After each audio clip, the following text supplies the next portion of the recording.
तो चलिए लेक्चर को आगे बढ़ाते हैं हम लोग। दो लेक्चर अभी हो चुका है सॉल्यूशन का। और मैं फिर से कह दूं कि आप लोग एनसीईआरटी को रीड करना। और मैं एनसीईआरटी पे ज़्यादातर फोकस करूंगा, जो भी मतलब टॉपिक रहेगी उसमें। और ठीक है, तो जो टॉपिक चल रहा है हम लोग का वो कंसंट्रेशन टर्म है, सॉल्यूशन को एक्सप्रेस करने का मेथड। इसमें से स्ट्रेंथ तक हमने कवर किया है पिछले लेक्चर में। तो इस लेक्चर में बात करेंगे हम पार्ट्स पर मिलियन से स्टार्ट करेंगे, जो कंसंट्रेशन टर्म और रह गए हैं जिनको जानना जरूरी है। पार्ट्स पर मिलियन। देखो देखो बेटा, ये जो कंसंट्रेशन टर्म है ये काफी जो सॉल्यूट का कंसंट्रेशन लो होता है उसके लिए ये टर्म यूज किया जाता है। जैसे समुद्र के अंदर कोई सॉल्यूट है तो उसका कंसंट्रेशन उसके सामने क्या होगा, काफी लो होगा। तो पीपीएम पीपीबी यूज किया जाता रहता है उसके लिए, सॉल्यूट का कंसंट्रेशन बताने के लिए। तो यूज्ड फॉर वेरी लेस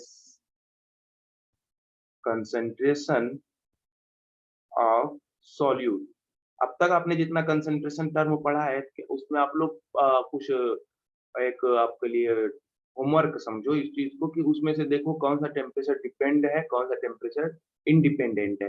देखो, वॉल्यूम जो होता है टेम्परेचर पे डिपेंड होता है, जिसमें वॉल्यूम आएगा वो टेम्परेचर डिपेंडेंट हो जाएगा, जिसमें वॉल्यूम नहीं आएगा वो टेम्परेचर इंडिपेंडेंट हो जाएगा। अब आप लोग देखो जितना पढ़े हो उसमें कौन सा टेम्परेचर इंडिपेंडेंट है और कौन सा टेम्परेचर डिपेंड है, ठीक है।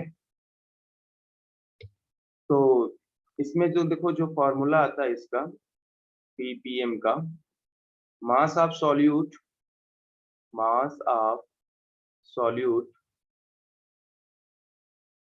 Upon mass of solution, mass of solution. ये भी ग्राम में है हमारा, ये भी ग्राम में। 1 मिलियन में है तो 1 मिलियन में कितना होता है, 10⁶। ठीक है, ये पार्ट्स पर मिलियन हो गया। अब देखो यहाँ पर पार्ट्स भी हो सकता है ना, लेकिन जनरली हम मास में एक्सप्रेस करते हैं। यहाँ पर ना मतलब और भी चीजें हो सकती हैं कि मास टू मास, ठीक है ना, दोनों मास में ले सकते हैं हम, सॉल्यूट भी सॉल्यूशन भी। या वॉल्यूम टू वॉल्यूम, ठीक है, या फिर मास टू वॉल्यूम, ये चीजें ले सकते हैं, कोई ये नहीं है, ठीक है। जनरली हम मास को यहाँ पर एक्सप्रेस करके दिखाए। अब देखो पीपीबी एक होता है, पी पी बी, ठीक है। तो ये हमारा हो जाएगा, सब कुछ यही रहेगा, बस यहाँ पर 1 बिलियन में कितना होता है, 10⁹ से हम मल्टीप्लाई कर देंगे तो वो हमको पीपीबी निकल जाएगा, पार्ट्स पर बिलियन, ठीक है, कि 1 बिलियन में वो कितना पार्ट्स है। फॉर एग्जाम्पल अगर देखें हम यहाँ पर, हम्म, हम्म, तो एग्जाम्पल में अगर हमारा लिखा हुआ है कि 5.8 पीपीएम कोई सब्सटेंस है या कोई सॉल्यूट है, तो इसको इसको हम कैसे पढ़ सकते हैं। इसको हम पढ़ने का तरीका ये है कि यह 5.8 ग्राम क्या होगा, सब्सटेंस होगा, ठीक है। पीपीएम लिखा हुआ है, इसका मतलब इन 10⁶ ग्राम, ग्राम ऑफ सॉल्यूशन। इतने ग्राम ऑफ सॉल्यूशन में 5.8 ग्राम सॉल्यूशन है, ठीक है। अब देखो रिलेशन एक आता है, relation between ppm and mass percent. Mass percent को पीपीएम से कैसे रिलेट करते हैं, पीपीएम एंड मास परसेंट में क्या रिलेशन है।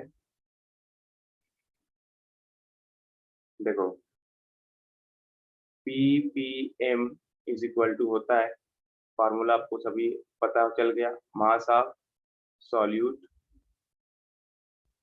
अपॉन मास ऑफ सॉल्यूशन, ठीक है। ये भी ग्राम में है, ये भी ग्राम में है, इंटू 10⁶। अब इसमें से अगर मैं अलग कर दूं 100, ठीक है, तो 10⁴ बचेगा। और आपको पता है मास परसेंट क्या होता है, mass of solid upon mass of solution into 100। तो यहाँ से हम लिख सकते हैं ppm is equal to mass percent into 10⁴। समझ में आया ना? इसको हम क्या लिख सकते हैं? इसको 100 इंटू 10⁴ लिख सकते हैं। अब आपको ये वैल्यू देखो, ये यहाँ से ये जो दिख रहा है ये क्या है? हमारा मास परसेंट है। रुको मैं फिर से बताता हूँ इसको, नहीं तो कहोगे आप लोग कितना गंदा कर दिए हैं सर। देखो इसको हम लिख सकते हैं 100 इंटू 10⁴ लिख सकते हैं। और आपको पता है जो mass of solute upon mass of solution into 100 वो क्या आता है? मास परसेंट हो जाता है। अब हो गया, रिलेशन निकल गया, ठीक है ना? मतलब 100 उसमें से क्या कर दिए हैं हम? साइड कर दिए हैं मास परसेंट के लिए। वही पीपीबी के लिए क्या हो जाएगा? पीपीबी आप लोग ट्राई करना इसको। पीपीबी के लिए क्या हो जाएगा? मास परसेंट इंटू 10⁹ होता है तो 10⁻7 हो जाएगा। जो 100 है वो इसमें चला गया। तो ये रिलेशन हो गया हमारा मास परसेंट और पीपीएम और पीपीबी में, ठीक है? क्वेश्चन लगाने में आपको हेल्पफुल होगा, इसीलिए बता रहा हूँ मैं। तो अब आगे बढ़ते हैं नेक्स्ट कंसंट्रेशन टर्म की तरफ, जो है हमारा मोल फ्रैक्शन। इसमें वॉल्यूम है ही नहीं, तो इसमें टेम्परेचर इंडिपेंडेंट होता है।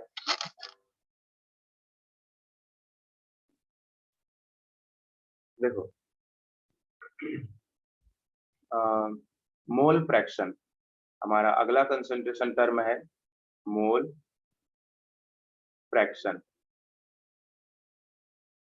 जिसको हम एक सिंबल से दिखाते हैं ना, जिसका नाम देते हैं हम चाई। क्या नाम देते हैं? चाई, काई, कुछ भी कह लो, ठीक है? तो ये क्या है? अगर हमारा कोई सॉल्यूट है, सॉल्यूशन है, मान लो कोई बाइनरी सॉल्यूशन, ठीक है ना? आपको पीडीएफ नोट चाहिए तो आप कमेंट में कर लिख देना, मैं आपको नोट्स दे दूंगा, ठीक है? बाइनरी सॉल्यूशन, या फिर मैं लिंक में लिंक दे दूंगा नोट्स का, सब लोग डाउनलोड कर लेंगे उसको। बाइनरी सॉल्यूशन, देखो बाइनरी सॉल्यूशन में क्या होता है? मान लो कोई सॉल्यूट है ए और कोई सॉल्यूट कोई सॉल्वेंट है, मान लो सॉल्यूशन में सॉल्यूट प्लस सॉल्वेंट होता है, सॉल्वेंट है बी।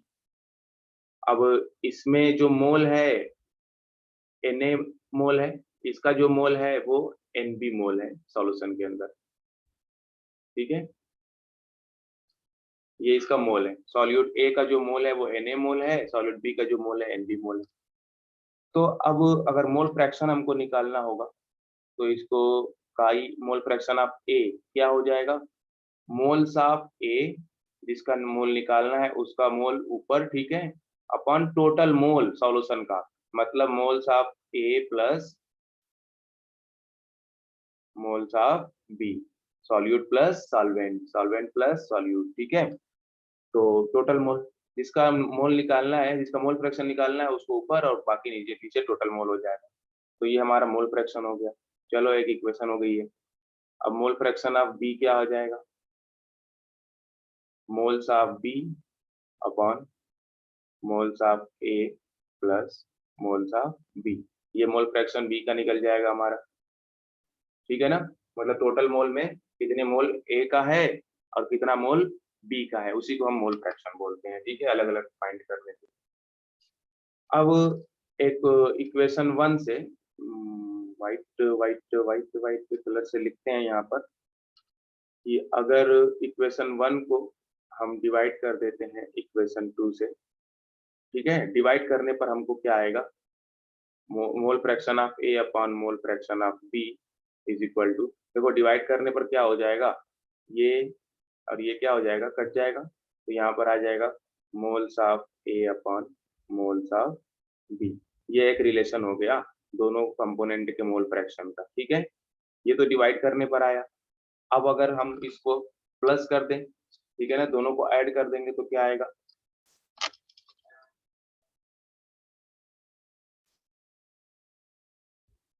देखो equation one plus equation two, ठीक है, दोनों को ऐड करने पर क्या आ जाएगा, लिख दे रहे हैं यहाँ पर पहले आप लोग के सामने। Mole fraction of A is equal to कितना है, moles of A upon moles of A plus moles of B. Mole fraction of B is equal to moles of B upon moles of A plus moles of B.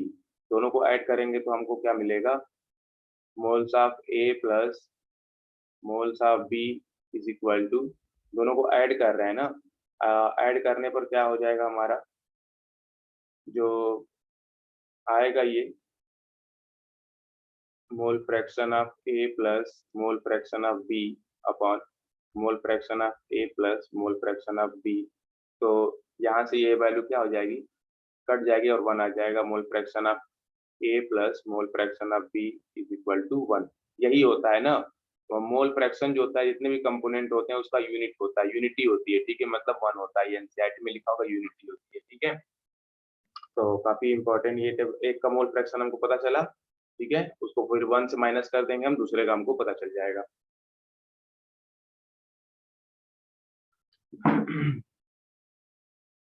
देखो है ना, इसको add करेंगे तो हमारा ये वैल्यू हमको मिल जाएगी।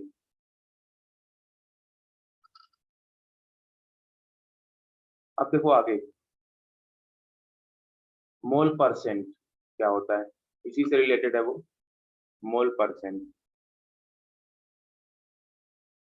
ये भी एक कंसंट्रेशन टर्म कह लो कि मोल परसेंट। मोल परसेंट ऑफ ए क्या हो जाएगा, मोल फ्रैक्शन जो है उसको हम 100 से क्या कर देंगे, मल्टीप्लाई कर देंगे। तो मोल फ्रैक्शन ऑफ ए को हम 100 से मल्टीप्लाई कर देंगे तो मोल परसेंट ऑफ ए निकल जाएगा। मोल परसेंट ऑफ बी अगर हमको कैलकुलेट करना है तो मोल फ्रैक्शन ऑफ बी जो है उसको 100 से मल्टीप्लाई कर देंगे तो हमको परसेंट निकल जाएगा, मोल का परसेंटेज निकल जाएगा, ठीक है।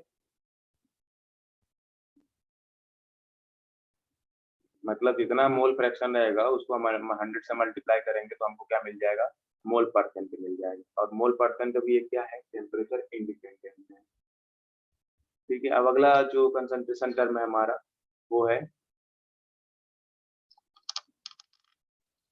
मोलैलिटी। क्या है बेटा, मोलैलिटी, ठीक है, इसको हम स्मॉल एम से दिखाते हैं, ठीक है ना। तो 1 kg सॉल्वेंट में कितना सॉल्यूट है उसी को हम मोलैलिटी बोलते हैं, ठीक है ना। Mass of solute, mass of solute, sorry moles moles moles moles. मैं भी ना कभी कभी दिमाग मेरा खराब हो जाता है, बट डोंट वरी, आप बने रहिए, ठीक है। जहाँ जहाँ अगर कुछ मिस्टेक ऐसी होती है तो वो सारी चीज सही हो जाएंगी आपको। Number of moles, control and coordination कभी कभी बिगड़ जाता है, बट डोंट वरी, सही भी हो जाता है बहुत जल्दी।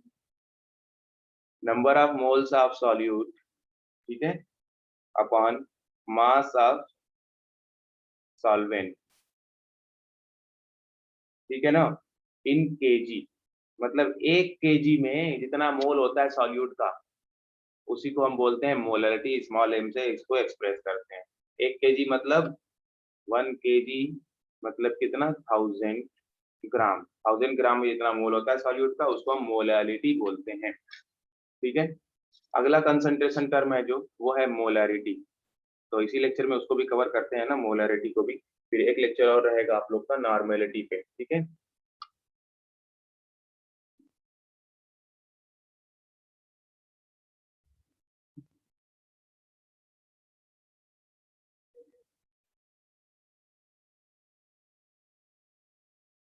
चलो मोलैरिटी के लिए एक अलग से लेक्चर अपलोड कर दे रहे हैं, ठीक है। अभी ये लेक्चर को यहीं पे खत्म करते हैं, ओके।